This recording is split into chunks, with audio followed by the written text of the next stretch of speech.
It's been 2 months and we're finally back into Little Clementine's shoes for the second episode of Telltale's second installment of The Walking Dead.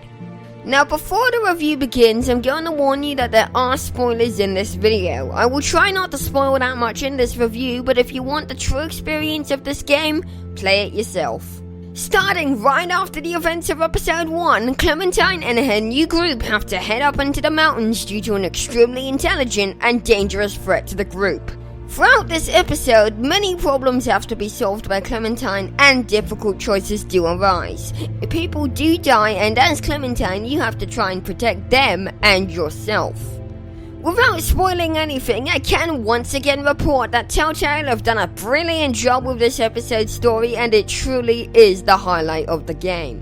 Voice acting is as good as ever, with voice talent such as Michael Madsen, Scott Porter, and Gavin Hammond. After complaints of choices not really having any effect, Telltale decided to make sure those complaints were silenced by making you responsible for many things, such as what goes on a Christmas tree all the way to who dies.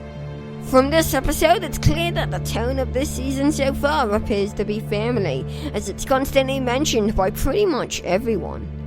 This episode has been polished to hell, and I literally didn't have a single bug or glitch happen to me throughout the game. Also, the frame rate in this episode is significantly better than it was in the last episode, which is great because this episode has many great looking areas. Speaking of great looking things, the graphics in this episode are pretty unchanged, but I want to mention that they are still much better than Season 1, and Telltale have been doing a great job subtly improving everything. A good way to notice the constantly improving graphics of The Walking Dead is to just take a look at the facial animation of the characters. You can clearly tell how other people are feeling just by looking at them. It isn't as good as LA Noire, but it's sure up there in quality.